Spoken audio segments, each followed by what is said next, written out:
Hello and welcome to Indus Special. I'm Meshal Malik. On tonight's show, we take a closer look at the human traffic jam that has taken place at the highest peak in the world. 11 climbers so far have died on Mount Everest after being stuck in a long queue above the mountain's highest camp at 8,000 meters. Later on tonight's show, we also explore a diplomatic crisis which has erupted between Asian nations, including Malaysia and the Philippines, with countries such as Canada, the US, the UK, over the dumping of waste. But first, let's begin with Mount Everest. Let's take a look at a brief report before we begin.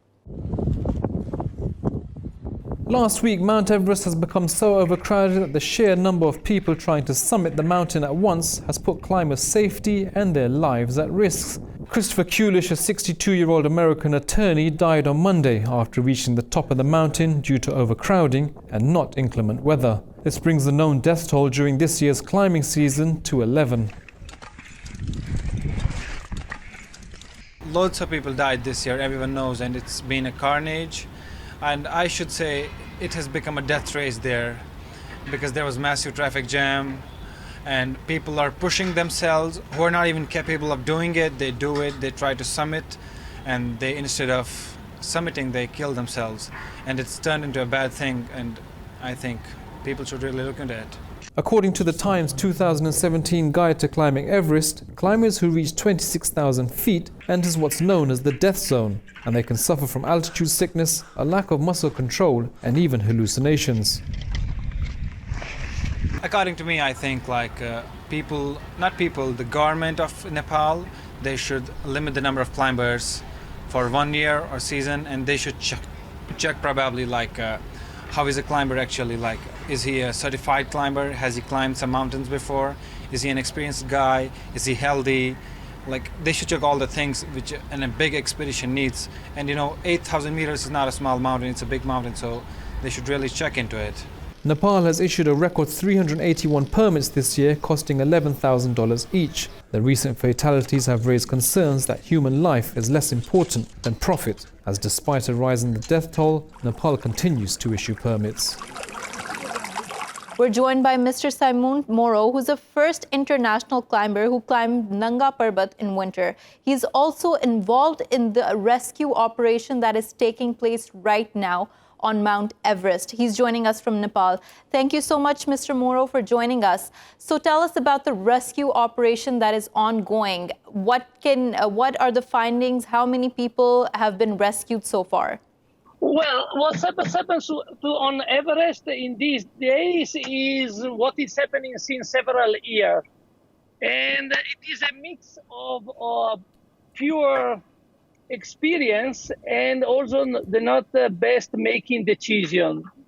In few words, what is happening now here, that there are people who are trying and paying to climb Everest without the basic experience, without the basic knowledge to afford such kind of adventure.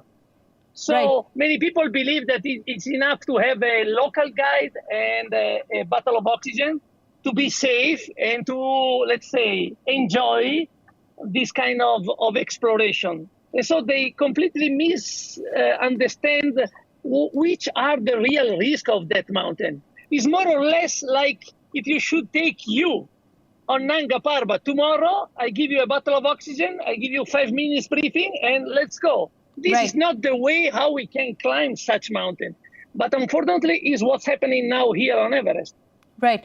So do you think, you're saying that the main reason might be that the climbers there are inexperienced to take on such a challenge. But we also know that there was a record number of permits issued this year. So does any of this blame fall on the authorities managing these expeditions? Exactly. So from my humble opinion, I came more than 100 times here in Nepal, and I climbed Everest 4 times. Could be enough to introduce a new rules and regulation, for example, to oblige whoever want to climb Everest to have at least one 8,000 meter peaks already climbed before and one 7,000 meter peaks already climbed before. It means to force the people to arrive at this kind of appointment with enough preparation, enough experience and knowledge. To climb a mountain, you need a climbing permit, nobody can lie. Your climb has to be recorded. So all the people who want to climb Everest should climb and so be recorded in a previous climb on 7,000 and 8,000. So this could save let's say, this crowd only on a single mountain, because this problem is only on Everest. You understand? It's not on other mountains. So we had to force these people to go to other mountains before, to gain experience and knowledge before. Right. What can you tell us more about that queue that was on the death zone that many people are referring to, the most dangerous zone on the Mount Everest, on the route to the summit? A very, very long queue. Iconic pictures were taken of climbers stranded like ants almost. What's the situation there? Well, the situation is that we have 200 people on a tiny ridge at the same altitude of a jumbo flight. So they were super, super slow.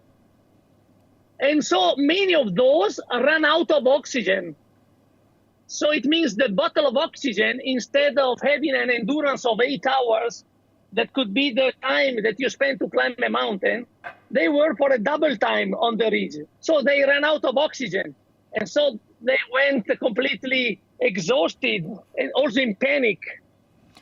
In this area in which they are stranded, it's being said that not for a very long time can people stay there just because of the reason you mentioned, the lack of oxygen. For how long were these climbers stranded there? There are people who stay there for 3 hours without moving, because it is not only the problem of people who climb up. There was also people who already ascended and they were on the way down. So there are some places where you can have people climbing up and climbing down. Right. And had the guides anticipated this problem, that this could possibly happen? There would be people coming down from the summit, there would be people trying to climb up, and then it would reach this blockade of sorts. Did the guides, did the experts anticipate this? Did they warn the climbers? Yes, exactly. It's what's happened there. People climbing up, people climbing down, super slow.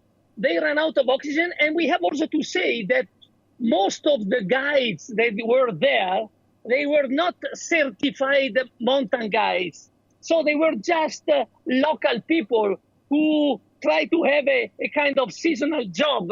And so many people, they had even not the right high-level guides. So usually a real mountain guide can force the clients to stop and come back.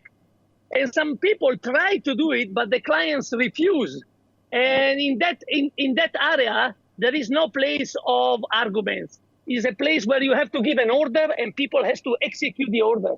Right. So you told us that there are almost 200 people this year who are trying to climb the summit, and this whole disaster takes place. And the guides themselves were seasonal guides looking for a job, and they weren't experts here. Were there no qualifications that were needed for people to become guides, for people who were coming, flying in from different parts of the world, trying to climb the summit? They could check these permits, they could check these qualifications, and then rely on their guides. Was there no procedure in place? Exactly, but this is all over the world, also in Europe. If you want to climb a mountain, nobody can ask you a kind of license or a certification. Should be your common sense that should push you to enforce something that you are able to do or not. So here the solution is just to put limits on the number of permits, and also to force people to demonstrate that they already climbed big mountains before. Right. Thank you so much, Mr. Moro, for taking out the time to talk to us. That was Mr. Simone Moro, who is involved in the rescue operation that is ongoing on Mount Everest. Now we're joined by Brigadier Akram Khan, who's the president of Adventure Foundation Pakistan. He's joining us in our Islamabad studios. Thank you so much, Brigadier Khan, for joining us. Now, as you've heard about the disaster ongoing on Mount Everest, we'd like your take on it.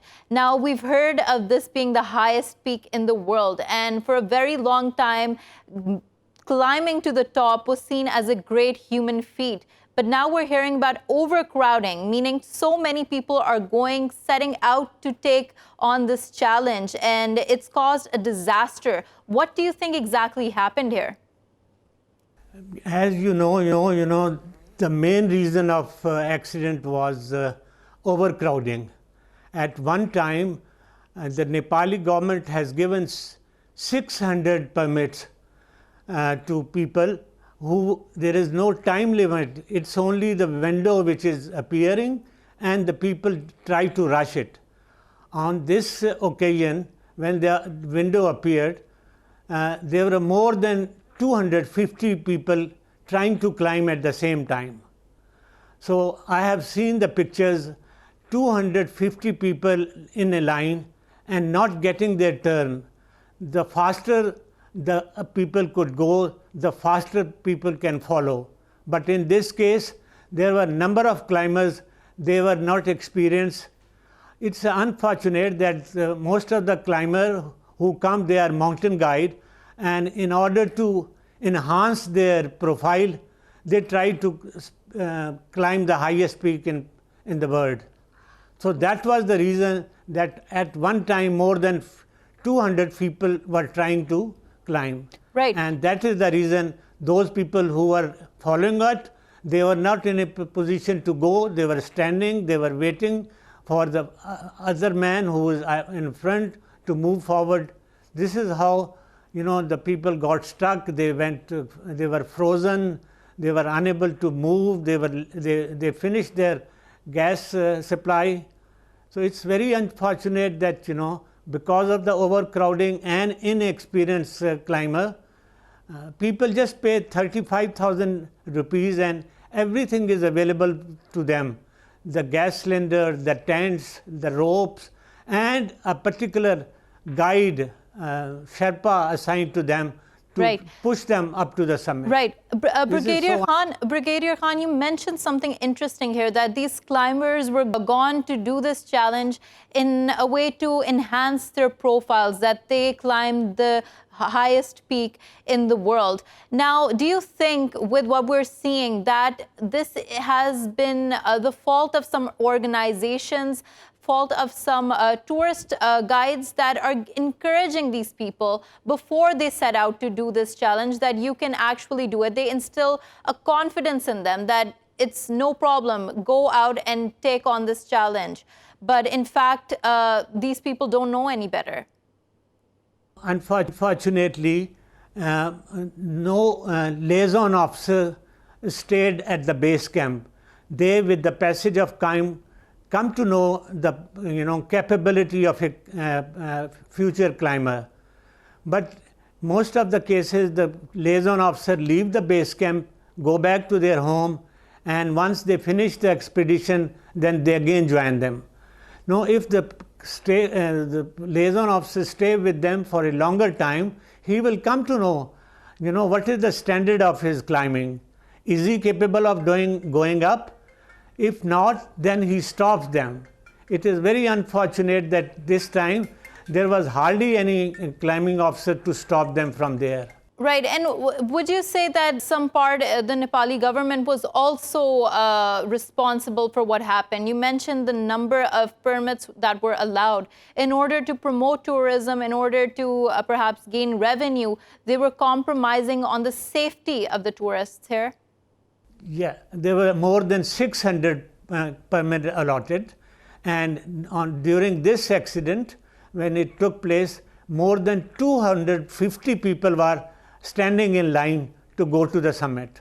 Imagine 250, even if somebody takes half a minute to move up, so how much time it will take? And the window was only for 2 days. Right. And you mentioned the window was only for a few days. What do you mean by that? No, when we say the weather, when I say the window, it's the weather, there were 2 windows this time. And there was another window which was coming up after 2 days. So this window was between 22nd to 24th. So everybody liked to avail this, and more than 250 people went and tried to climb it. And they didn't wait, the rest could have. Let's say about 60 people went and then other 60 next window. No, this wasn't the case. And there is no check. Anybody can join the line. And just to give us a sense how daunting this challenge is, in fact, tell us, how long does it take to climb Mount Everest?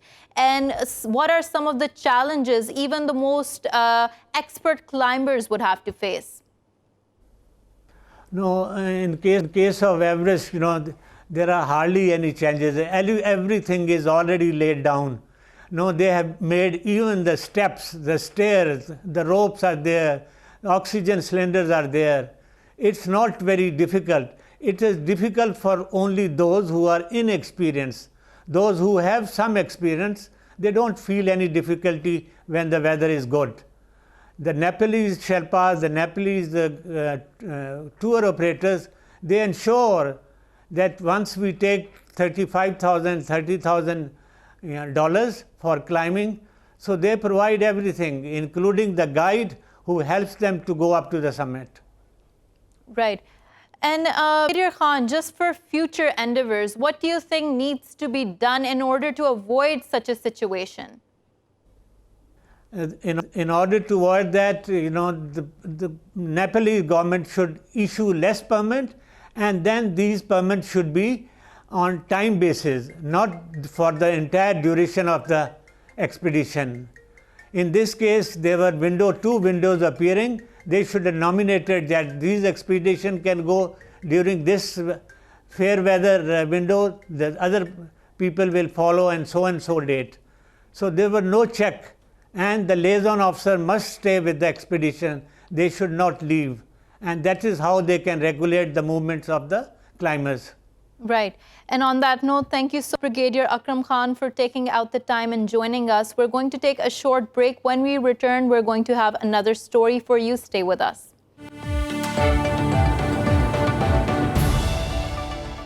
Welcome back to Indus Special. Now, while green politics gains more attention and citizens in developed countries continue to work towards protecting their environment, the situation becomes extremely ironic when tons of garbage from these very nations is dumped in Asian countries.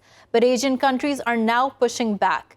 With this backdrop, tensions have escalated between Canada and the Philippines on the issue of returning 69 containers of garbage back to Canada, which was sent to the Philippines. Malaysia also plans to send back 3,300 tons of contaminated trash back to the countries it came from, which includes the US, UK, Australia, and Canada, and others. Let's explore this global garbage crisis in greater detail and what exactly has changed recently to bring about such a reaction from Asia. Let's discuss this story in further detail. We're joined by Mr. Uli Brueckner, who is an analyst joining us from Berlin. We're also joined by Mr. Andrew Leung, who is an analyst joining us from Hong Kong. Thank you both for joining us.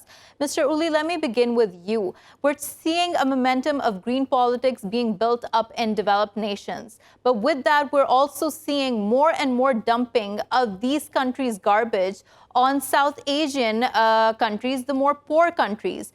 What do you think is happening here? Well, in general, we see since the 1950s a massive increase of the production of specifically plastic waste. And this used to be uncontrolled and led to a point where maybe a year or two ago, it caught public attention in Europe that the oceans are massively polluted and we have to fear for the future of our planet, or at least the living conditions of human beings. And that reached the democratic debate, and international organizations like the Basel Convention have been established to discuss what can be done on a global level to ban uncontrolled transport of garbage that pollute the whole planet. Right. But this trend of exporting garbage, what do you think is behind that? What system is in place to do this? Is it because developed nations cannot process their own waste?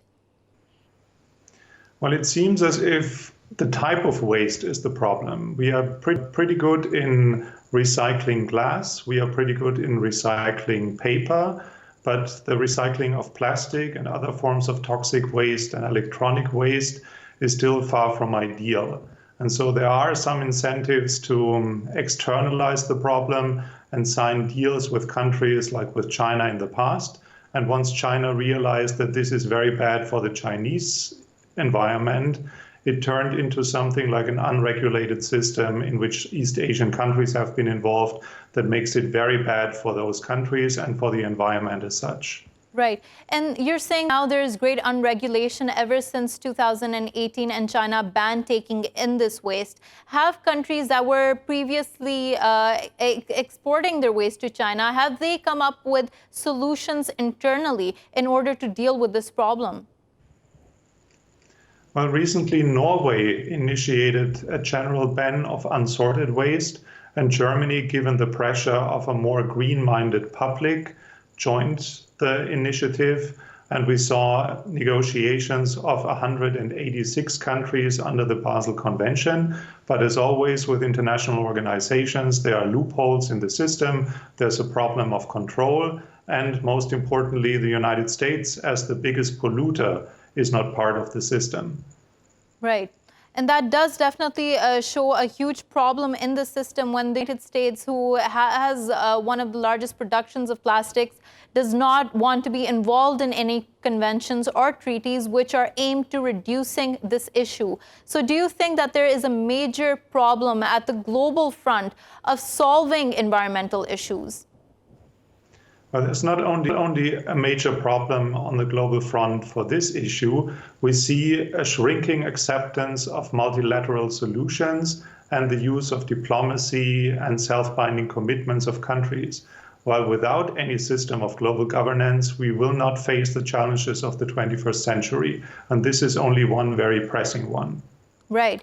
And with that, I'd like to ask Mr. Andrew, when we're talking about this situation here, one thing that is, of course, being highlighted is that this has been exacerbated ever since in 2018, China banned allowing waste coming in.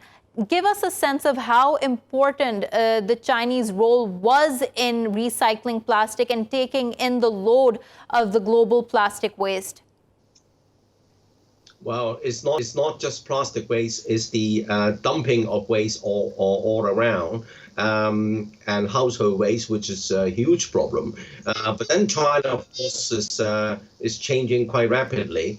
Previously, don't forget, apart from this dumping of waste, China accepted a lot of polluting industries, as indeed a lot of developing countries accepting the investments in polluting industries which have been outsourced from advanced countries. So the advanced countries escape the environmental consequences of this low-value kind of production, which has been outsourced to developing countries, starting with China, and now is moving to other countries. So that's the background. But as China's economy is developed, as China's environmental standards have been strengthened because there's a backlash of the middle class against all this pollution, and also other developing countries are facing the same problem. So this brings out the question of fairness. I mean, is it fair to outsource all this polluting kind of garbage to other countries, whereas the advanced countries are in a better position to introduce a system, how to reprocess this waste, how to make the disposal sustainable, and in fact, waste can turn into energy. Right. So And Mr. You've highlighted a very important point there, the question of fairness. And that's one question I'm going to put to Mr. Uli before we let you go. How does the concept of fairness play out in what's happening? Well, in general, when we speak of balancing the costs and the benefits of a system, it's always the best way of developing a level of governance in which you can negotiate and compensate those who are taking the burden.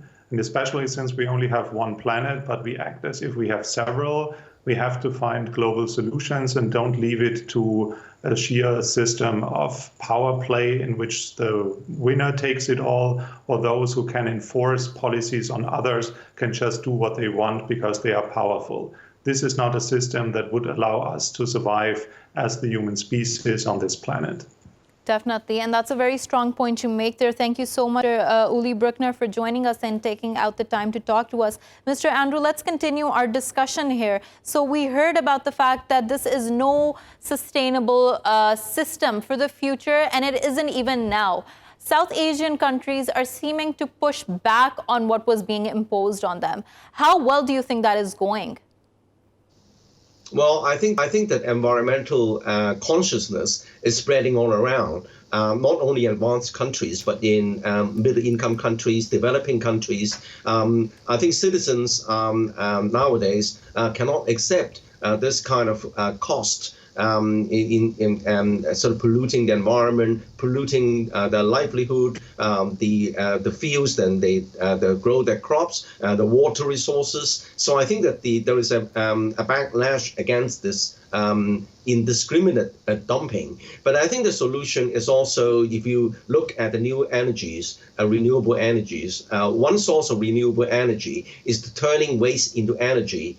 It's called the treatment of waste and can produce energy. But then the technology, the investment that need to come with the initiator of this garbage. For example, if an advanced country want to export this garbage to the developing country, then advanced countries need to come up with the investment and also with the kind of technology and how to grow the kind of recycling energy in that developing country. But just exporting this garbage in exchange for cash is really outsourcing this problem to developing countries. And herein lies the question of fairness. Right. And that's a very interesting to make there about the development of infrastructure within their own home countries, because just on May 10th, there was a convention that was being held in Geneva. 180 countries were a part of it. They were a part of the discussions regarding what to do with this waste. The United States came up with this statement, this suggestion that investment should be made in developing countries to help them process how they should deal with this waste. What do you have to say about that suggestion? Well, I think that is actually spot on, as I said. Waste, if we just dump it in somewhere and then without producing the kind of benefits, is really that's not the way to do a sustainable way to address the problem, because a lot of waste can be recycled into energy, and also how to inculcate the population to develop a kind of the system as well as the behavior, and how to minimize the waste, how to segregate the waste into different categories so that they can be easier to recycle. So I think that and also it's not just solid waste, it's also liquid waste, it's also a kind of sewage, and then allowing the how to contain the waste so that they don't spread into the water streams, they don't spread into the sea or the bay. So it's a huge agenda. And then the West, the developed countries have lots of technologies and, of course, lots of investment. And there's not just the investment is not just throwing money at it. In fact, it could be profitable. So it could be a profitable investment opportunity, both for the advanced countries and the developing countries as well. Right. Right. You're showing the economic side to it, but I do want to probe into that a little more. And for that, we're joined by Mr. Devinder Sharma, who's an economist joining us from Chandigarh. Thank you so much, Mr. Sharma, for joining us. Now, when China decided in 2018 to to disallow any waste coming into their territory, it upset a $200 billion global economic system that was based on recycling this waste. Tell us about the economics behind this, about recycling waste, about dumping waste onto other countries. How much money is earned? Who are the main players in this situation? Well, I think you are very, very right. There has been a tendency over the years, in fact, over the decades, to send all the shipment, all the waste into developing countries, and in the name of economic development, and recycling of this waste was a huge industry. I remember some decades back, I had myself reported the Americans would not allow the recycling of the PET bottles, which you use when you drink, and they would be shipped all the way to India, recycled here, and then go back to America. Now, I thought that was atrocious. Now, I'm glad India doesn't allow it anymore, but India has now recently, after the ban in China, has also imposed a ban on the solid waste recycling or imports. And that, I think, is a very commendable step. Let's forget about the billions of dollars that go into this industry, recycling. I think what we need to cater to is how it impacts the environment as well as the human health. And all that, I find mischievous is that the developed countries who, if they are so sure that it's good for recycling and it's such a good product and it's a good industry, it helps everyone, then why don't they do it themselves? Right. That's the question. Why should Germany be sending all its waste to developing countries and not allowing waste recycling within its own country? Right. Right. But Mr. Sharma, the question that could be posed from their side is that these developing countries are taking money for recycling this. So they are benefiting in some way, whether it is through money or economics. What can you tell us about that situation? What can you tell us about the economics behind this? There is no denying that there's a huge lobby which goes to support this kind of initiative. They take money, they take technology also, and then they say that we are recycling and this provides employment. In fact, the bigger factor here is the employment it generates. But look at the shipbreaking, for instance, is a huge industry in India. All the ships which are not allowed to be broken in the other developed countries come to India, and we say it provides huge employment. I think this is atrocious. Why do we kill people, our own people, destroy our own environment just because somebody is making money? I think this kind of economics has to be discontinued. There's no way developing countries should allow this. I'm so happy China banned the imports of 24 hazardous waste into the country, and I'm so happy that India has done it. And I hope Malaysia, Indonesia, and the rest of the countries of Southeast Asia will also take the same steps. And Mr. Sharma, it does seem that Malaysia and countries like the Philippines are trying to push back, and they're going to move towards at least creating a very strong action against this, because that's what the politics says today. But more on that, Mr. Andrew, while we're seeing a situation on this diplomatic situation unfold between the Philippines and Canada and Malaysia, sending 3,300 tons of waste back to the UK, US, Canada, Germany, Australia. Do you think this is highlighting the hypocrisy of the developed nations? And do you think people within their borders are realizing the mess that they have been making externally? As I highlighted earlier, there is actually a much greater awareness amongst the developing countries. I think that the situation is now becoming the problem is becoming global, because it's not just about money. It's not just about an industry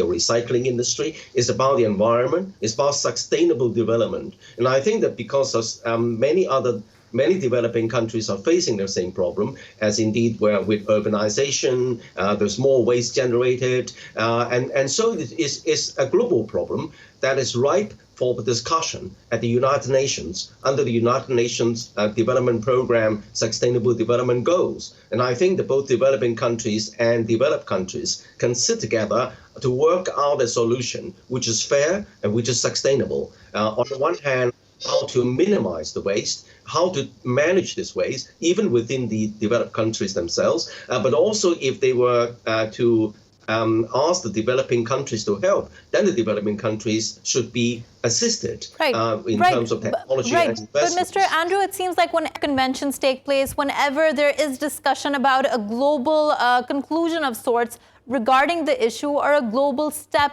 to take, it never really matters, because it's all a talk at the end of the day, and it's business as usual once all the delegations leave the convention and they go back to their home countries. How can progress ever be made with that? Well, I think that the situation is coming to a crunch.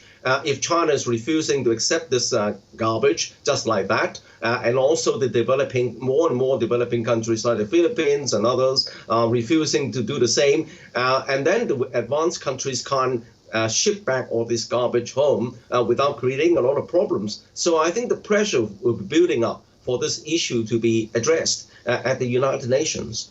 and solutions worked out to the satisfaction of both sides, and also amenable to the attainment of sustainable development goals under the United Nations. Right. And on that, Mr. Sharma, the World Bank has projected that by 30 years, 70% of the garbage that we see today 100% of the garbage we see today will increase by 70%. With that, there will be a need for more infrastructure to process this. There will be more measures needed to be taken by all countries. How much do you think of an economic burden will that be on the economy? And do you think every country can dedicate that amount? Well, I think let's be very positive on this point that what the United Nations says or the World Bank says is basically to try to build up a kind of an industry where both developing countries and the developed countries benefit. The win-win situation kind of initiative that has happened for long. But I think developing countries are now realizing that there's no win-win. People die of this kind of recycling. The environment is contaminated and so on. I'm so happy that in France, I see a report that a mother and a daughter have filed a case against the government for air pollution, which has brought sickness to them. I think more and more people are realizing now that these kinds of developments are actually detrimental to human health and environment. And I see a lot of implication for such legal cases after the legal cases pronounce the judgment. For instance, the American case, that you all know that 3 people have won the cases in America against the use of glyphosate, which is a component of the Roundup pesticide, weed killer, in used by Monsanto in America and elsewhere. Now, that's the kind of positive development that is taking place, which means that more and more people are realizing that this is not an economic growth. This is not an economic activity that we should be proud of. And although the World Bank estimates maybe that 70% increase will take place, but I think more and more people standing up can push it back to the developed countries. And do you think with this realization that this should go beyond just economics, it's about our sustainable futures, do you think with that there will be more investment in alternatives in biodegradable material? Well, that's a headache for those countries which actually produce that kind of a waste. A. B, yes, for developing countries also we need to focus on it, because let's say India, Pakistan, China and so on produce a whole lot of plastic waste within their own countries also, which also needs to be disposed of. So that's a headache for the developing countries to take care of. But I personally feel that allowing the rich countries to dump their wastage or their garbage into developing countries is something that must be stopped. And let those countries take care of their own garbage. We take care of our own garbage. I think that's the way forward. That's the sustainable way forward. Right. With that, you're saying that it must be stopped. Mr. Andrew, what problems do you foresee in that when, on the political front, when countries start saying, no, we're not going to be taking your waste? Do you foresee any conflicts? I mean, the Philippines president went so far to say that they are willing to sever ties with Canada if they do not take back this waste. How do you think things will heat up? Well, I think if you look at the example of outsourcing polluting industries in the past, don't forget the early industries which were being outsourced to China, mostly polluting. But why China accepted it? It's because China wasn't strong enough. The economy needed that kind of investment. So that if we apply this analogy to the current situation in relation to if we apply this analogy to the current situation in relation to some less developed countries, some country may say, well, all right, I'm too poor. I'm willing to accept $1 million and I'm willing to accept all this garbage. But then really it depends on the negotiating strength. But I think that there is, as I said, it is a worldwide problem. And then it's not just about economics, it's about sustainability. If we pollute, for example, the waters and the soil of one country, that can spread to the neighbors, especially the water resources. If we pollute a tributary, I mean, some rivers run through different countries and it destroy the ecology in neighboring countries. So I think there's a great deal of incentive for regional cooperation, for international cooperation. If all the developing countries, as in the case of climate change, the Paris Agreement, unite together and also present a united front and to force the agenda to the United Nations so that a permanent solution can be found for the benefit of all.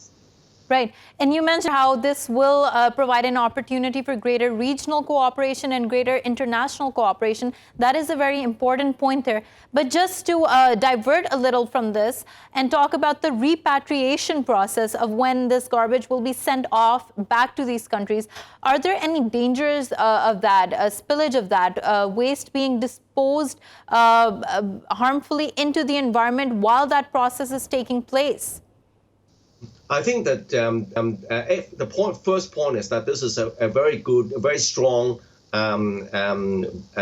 reaction from some developing countries. I think that the voice is now heard loud and clear. Now, as far as the developed countries exporting, the exporter of this garbage are concerned, being developed countries, there are internal safeguards. I mean, the population, the electorate would object, would in fact rise in protest if these companies or the countries themselves dump them into the environment. I mean, the first objection that would be raised would be the people in these developing countries. So I don't think that there is such a risk, because being developed countries, there are certain various internal safeguards. But I think the problem remains. And as this garbage is returned, as I said, it's going to translate into a kind of, as this garbage is returned to the developed countries, it's going to translate into pressure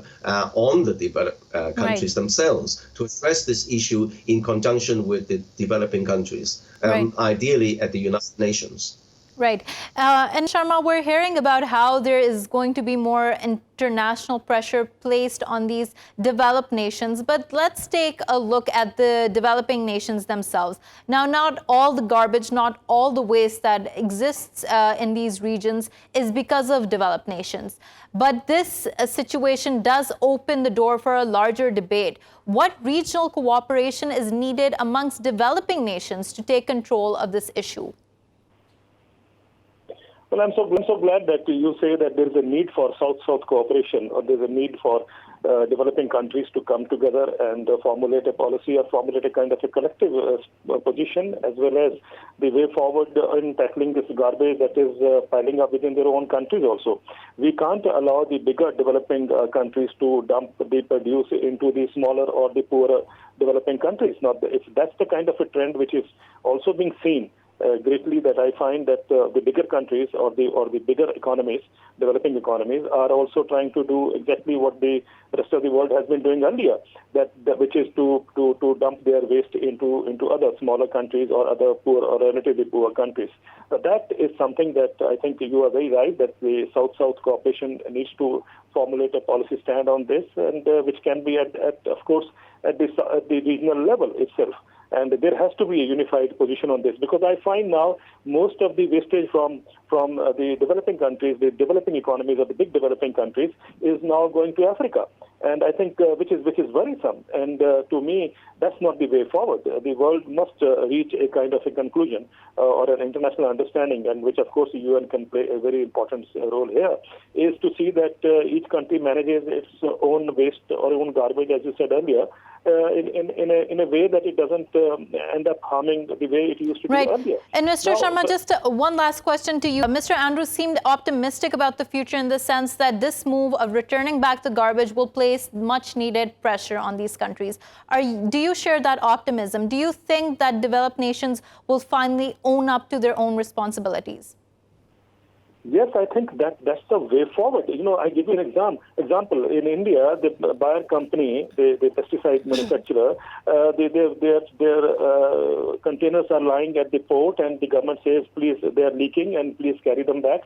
And they have said, oh, we don't have space to keep them back home. But that is not something which is desirable. I think the countries must put pressure that the garbage must be taken back by these companies, and that will send a very strong signal that these rich countries must learn to take care of their own garbage or on their own waste. I think that's very important. I'm glad Philippines has done it. I'm glad that many other countries have done it. But my worry is also that the lobbies are so strong. Let's look at asbestos.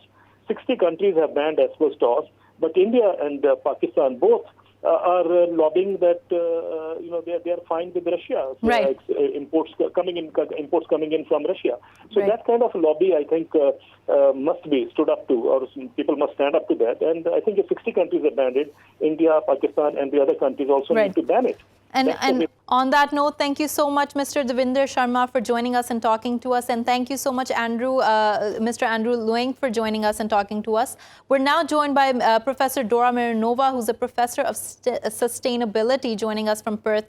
Thank you so much, Professor, for joining us. Now, while we're talking about sustainable development, we know that the United Nations has created many sustainable goals. On the goal of maintaining pollution and making sure that our environment remains clean, how close do you think nations are to moving towards that goal? And we're comparing developed nations with developing nations here. Well, the Sustainable Development Goals are goals that are supposed to be applicable across all countries, irrespective of their stage of development. We are now in a situation with quite a lot of environmental pollution, which is caused to the big extent by the developed world, and that relates to pollution in relation to greenhouse gases, as well as pollution which we are outsourcing to other countries such as China or Indonesia or Malaysia or the Philippines. So in many ways, the developed world is the one that is responsible for the current pollution situation that we have. Yeah. And because the developed world is the one responsible, the biggest role model of changes that can happen in this area should be with the developed world. So although the developed world is quite good at collecting some of the waste at source and trying to control the pollution, some of the decisions are not fair to other parts of the world, such as China and Indonesia. Right. So the responsibility rests very much with the developed world. But having said that, the developed world also has technologies and ways to handle this problem. So I see the biggest responsibility resting with the developed world. So, Professor Marinova, you've correctly highlighted the main issue here, that outsourcing all this waste to developed nations and the responsibility, developing nations, and the responsibility lies with the developed nations to do something about it. But the fact is, just taking back this waste or stopping the exporting of this waste isn't enough. What about all the years that they were doing this? Do you think that there should be any accountability in terms of giving a fine or providing economic assistance to these countries to help them out for all the damage that was done? Yes, I agree with you completely. And this is why the World Bank and the United Nations are trying to establish funds to support the developing countries to handle some of the problems that they're not responsible for. Having said that, I'm in Australia. Australia has not put enough of innovation and technological efforts to actually develop its own recycling industry. We have opted for the easy option to export pollution and export waste to other parts of the world. At the same time, Australia has the technological capabilities and skills to develop a domestic technology to handle this kind of problems. There are some interesting new developments. For example, in the area of innovation, we have something which is called a sea bin that is something like a vacuum cleaner and can suck out of the plastic pollutions from the ocean. Right. So we are creative and we have ways of solving these problems. However, we're just putting them as a low priority, while right. it should be something that is extremely important. Right. And Professor Marinova, you see the example of your own country, Australia, that has been exported its pollution as opposed to taking control within its borders. Now, is this something that the people in Australia are aware of, or is this information only limited to policymakers? People were not aware about this until China stopped accepting the plastics coming from Australia. People were also not aware until Indonesia started saying you are exporting paper for recycling, but the paper is actually contaminated with food debris. So now there is much more awareness compared to what it would have been probably 2 years ago. So to me, it's very important that the developed and the developing countries work in collaboration rather than blame one for the problems created by the others. So there is increasing awareness and people are trying to put the responsibilities on their local governments to find solutions that can handle the problems of pollution domestically rather than being exported. Right. And thank you so much on that note, Professor Dora Marinova, for joining us and talking to us. Thank you for watching Indus Special. We will see you next week with more stories. Till then, goodbye and take care.